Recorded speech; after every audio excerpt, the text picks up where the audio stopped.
Down before you hit.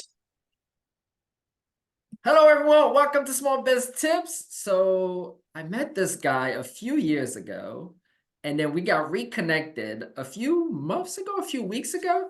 And I was so blown away by what he got going on. I said, I got to get him on a pod for you guys. Rick, what's going on, man?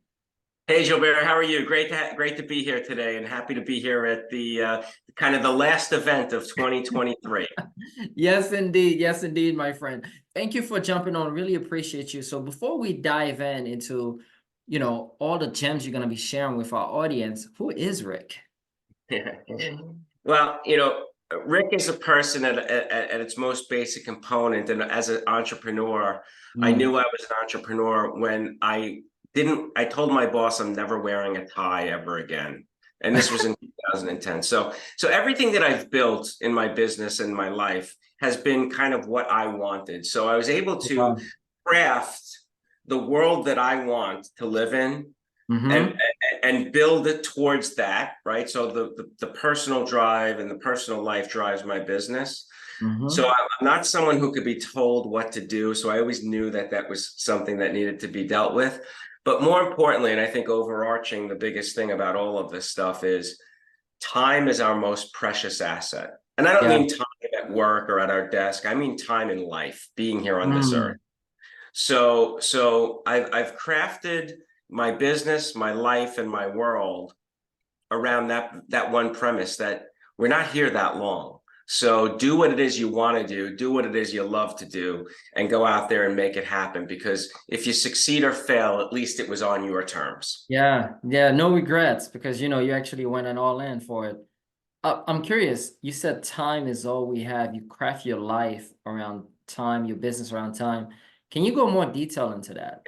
Yeah, I'll give you. So I started this business in 2010. And Mm-hmm. in 2010, I had three little kids, three little boys. They were, 10, 6, and 5 at that point in time. And I wanted to be the little league dad, right? I wanted to be the Yeah. person that was there for them. And it was at, the school functions and the little league coach, the basketball coach, that sort of thing. And there was this real conflict. So I live here on Long Island. I live in Mount Sinai right there. New York City's over here. It's about a 2-hour door-to-door commute. And Mm. working for someone else and being at their beck and call and having to be on that train getting was contradictory to what I Yeah. really wanted to be. Yeah. So I knew that I had to step away from that corporate world and Mm-hmm. and go in on my own, because if I really wanted those things outside of work, that time, that flexibility, that Uh-huh. that that customization to my world, I had to step out and make a move and build my own business based off of that. That's amazing that you started to have that mindset, before you even started the business. Because I think sometimes there are a lot of people that either, can relate to that or they wanted to start their business, but they've still got that thing holding them back. But like, well, I have little kids, I got the mortgage and never really took that step. So you Yeah. took advantage of the time. So congrats to you on that. Yeah, it's interesting. My wife has always been a stay-at-home person. She's always, did that job. Yeah. And I always had the job of going out and doing what I did.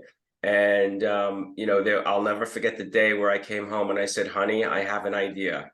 This great paycheck that I get every 2 weeks, these benefits that are paid for me, this vacation, all the things that I'm going to I have a good idea. I'm going to walk away from that and start with zero." Mm. Right. And, I will say this, it's not been easy. There's been days Yeah. that, there's been, time, but I had someone at home that supported that. And Mm. I always say people will approach me a couple times a week and say, "Rick, I have this idea. I'm going to start." And I go, "That's all. Tell me the idea." "Okay, great, good." This the first question I ask them. There's only one question I asked him. I said, "I don't care about your idea. I don't care how much you think you're going to make. I don't care." I Mm. said, "The first question I ask you is, have you spoken to your significant other about this yet? And if the answer is no, then it doesn't matter what idea you have. It's not an Yeah. idea. It's just a dream." That is powerful. You know, wow. Because a lot of people don't think about that, but having that support system is so crucial and so valuable. Now, I'm curious, right? You had that idea. You told her about it. She was super supportive. Can you tell us more about what was that idea and how did you blossom? What was that business that you started? Yeah. So the business that I started is not the business that I'm in today. So I grew up in the Hmm. employee benefits space. That's what I Yeah. did after college. I was an employee benefits broker at a large brokerage firm. So the Mm-hmm. idea was that I was going to leave that job. I left all the clients there because I didn't want to be Yep. involved in a lawsuit. And I was going to start my own little brokerage out of my house and start Mm-hmm. my own little business doing that. And what happened was friends of mine who became my clients early on, who were my buddies, they would say to me things like, Rick, we're your client because you're our buddy. But if you truly want a business, you need to differentiate yourself. So Yes. every day I would come back to every couple of weeks, I would come back to them, is it this? And they go, no, no, no, no. So finally I asked not knowing at the time, but it became the most brilliant question I've ever asked. What is I that? said, I said to them, I said, tell me this. What problems do you have in your business every day that no one's knocking on your door to solve? Mm. And to a person, they said HR stuff. So this was in 2010, middle of 2010. We were in the depths of the last Great Recession. And Yeah. I knew that all the great HR, there was a bunch of great HR talent that was laid off sitting on the sideline. So I said, give me a couple of weeks. Let me see if I can build a model. And I went out and said, I'm going to build this HR component to Mm. be a sidecar to my benefits business. But what I quickly realized once I rolled that out, that no Yeah. one cared about the benefits. All they cared about was the HR stuff. So within 6 months of me starting my HR, my insurance business, Yeah. I dropped it and pivoted completely to the HR, and that's where we've been since the middle of 2010. That's amazing. And You since know, then, we've worked with over 2,000 businesses across the country, and so it's been really cool. 3,000 businesses. Wow. That's awesome. 2,000, sorry, 2,000. 2,000. Like Okay. I That's interrupted you. that's still awesome. So you said something here, right? In the beginning, there's a lot of people that have businesses. We have the one that listen to us, some of them just starting out their business, right? They're forcing the business to happen. While in your case, you went and get feedback from your current customers, what was important to them. Now, once I told you that, okay, the HR stuff, and you put that model together, what happened after that? Like, how did the business automatically change? How did you get, acquire that many clients over the past, let's say about 10 years? Yeah, yeah, yeah, yeah. So it goes back to what I said earlier about telling my boss I'm never wearing a tie. I'm a contrarian by nature. I never really realized it. I'm a contrarian by nature, and how I did that was very simply, not simply, but two or three simple components. The first was that I saw a problem in the market, Hmm. not that I can solve it because I wasn't an HR person, but Yeah. what I was really good at was going out and getting clients. So I had to immediately hire people to come on board to do the work. So Mm. it allowed me to build business practices, Yes. right? That's kind of the first thing. The second thing was, and this really comes to where my contrarian group mindset comes.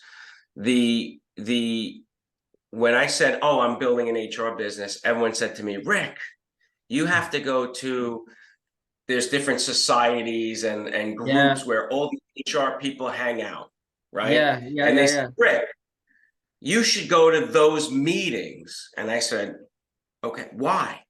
They said, "Well, that's where all the other HR people hang out." I said, "Great. I know where they are. I'm going to go over here." So I was able to, kind of build not build my own model. And then, the third thing, especially early on, what we were competing against, Mm-hmm. and not even competing, was there was no one, not many people in that space who were building businesses. Mm. Most of the other HR consulting firms were building a job, right?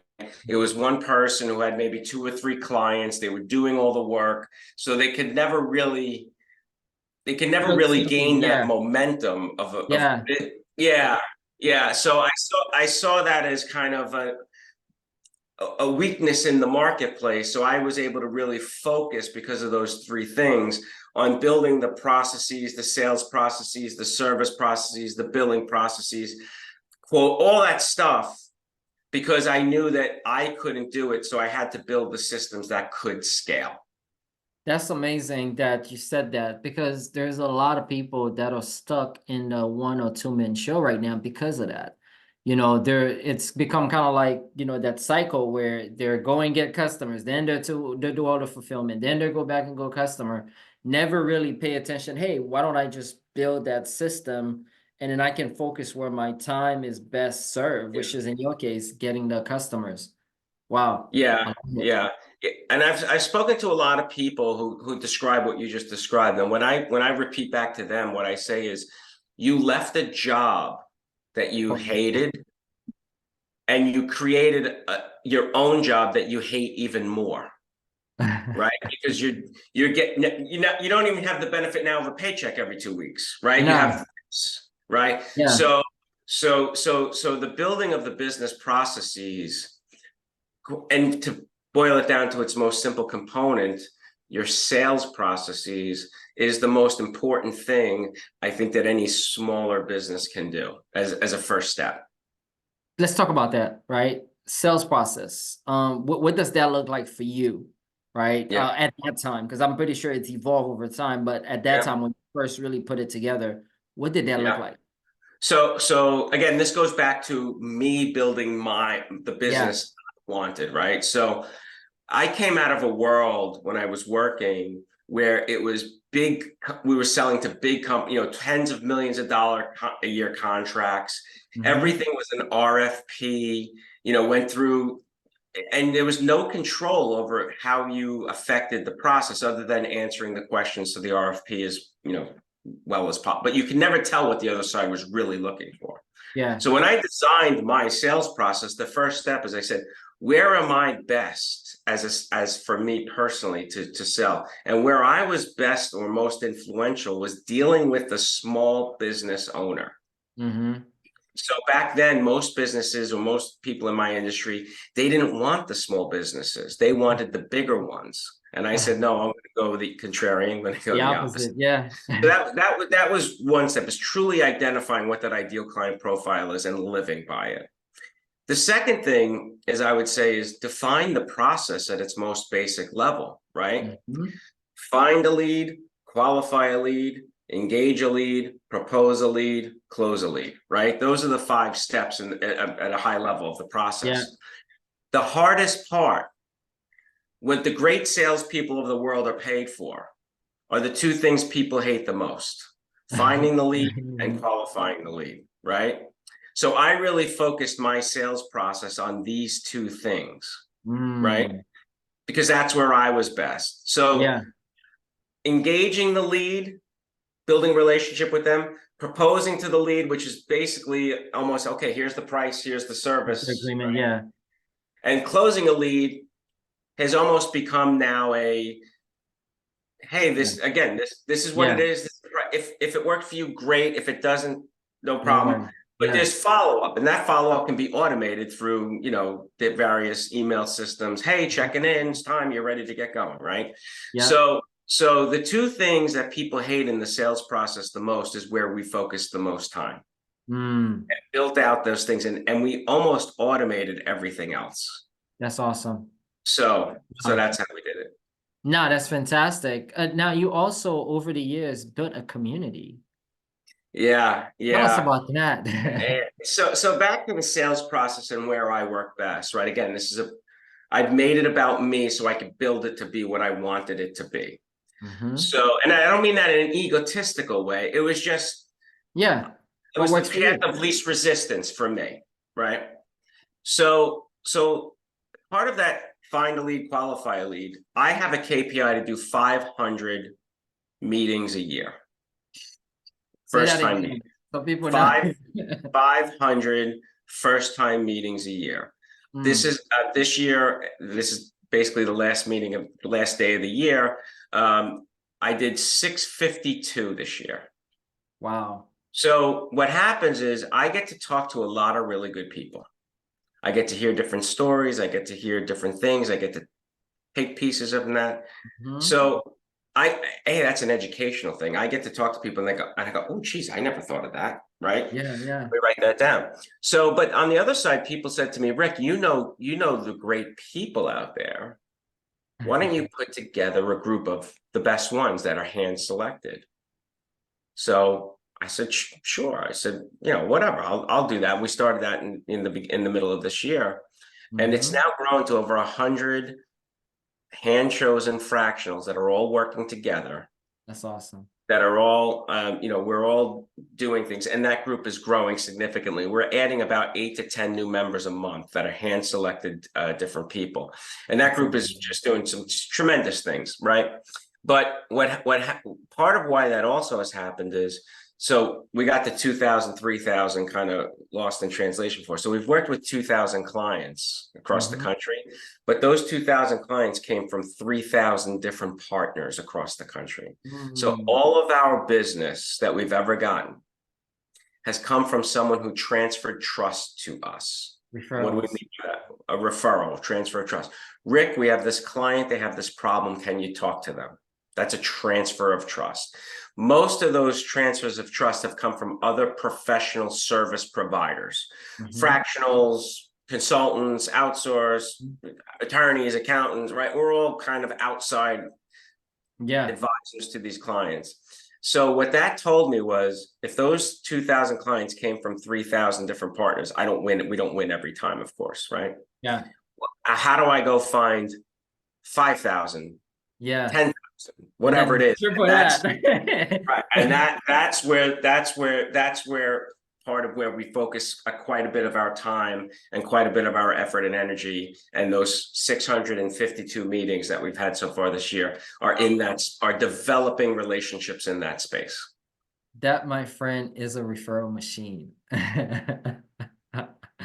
So congratulations. No, man, this is amazing because, a lot of people will say, especially in the professional service, yeah, I get my business from referrals, but the biggest challenge with referrals is the predictability, right? Mm. Because it's like, it's random, it's here, it's there, but you found a way to kind of systemize it and build a community around it and created an actual machine. That's amazing.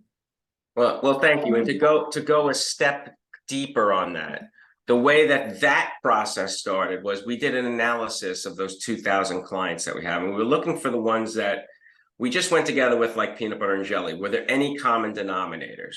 Yeah. And what we came up with was that there were 4 common denominators to our best clients. Mm. First was that those businesses had someone on their team who were truly operationally focused, more Mhm. than just the office manager or the spouse of the owner, someone who caught all the junk no one wanted to deal with. The second, this was the interesting one, was at some point in time, they hired either a business coach or a sales coach. Mm. Okay. The third was that they had hired other services in the past on a fractional basis, whether they knew it or not. So call it outsourcing, call it consulting, other Gotcha. fractional CFO, CMO, COO, you name it, right? On and on and on and on. They were comfortable with the concept of fractional or outsourcing. Mm. And then the fourth, this ties back to those 3,000 partners, which said someone had transferred trust to us. So what Wow. that told us was, when that business had those 4 things, that business leader Yeah. valued people, process, procedure, and when combined together, their potential. So it told us where we needed to focus and how we needed to develop our pipeline from top of the funnel down to the bottom of Yeah. the. Wow. This was fantastic. So I'm looking at the time. It's already almost time. Oh my God. So I don't even want to ask you, like, what's the small tip you want to share a business owner? Because you just shared something that's amazing. Anything else you want to add? No, I think that, you know, we're we're entering a tougher time, right? Yeah. I think the similarities of 2023, the end of 23 and beginning of 24 are shaping up to look exactly like what 2010 and 2011 looked like, Mm, right? So with that said, I would say to any business leader, you have to have a funnel, and a funnel that's not this big, but this big, right? So mm, how do you exponentially grow the top of your funnel? Sales process, procedure, and repeatability. And mhm. if you could do that, because it might take, instead of 10 leads to get one sale, it might now take 50 leads to get one sale. So you need to be able to scale that top of the funnel. That's the finding of the lead and qualifying the lead. Yes. Rick, this was amazing. How do people get in touch with you if they want to work with your team? What does that look like? Well, the easiest way is I'm clearly not, I'm on LinkedIn. I'm very active on LinkedIn with about 20,000 connections. So I'm out there doing that. It's Rick Maher, Maher. And the second thing is, the easiest way is an email, Rick, RICK, at turningpointhcm.com. Rick at turningpointhcm.com. And our website has the same format, turningpointhcm.com. Guys, check out Rick, turningpointhcm.com. As you can see, he knows what he's talking about. So thank you again for jumping on, my friend. This was amazing. My pleasure. Have a great new year, and looking forward to seeing you in 2024. Cheers.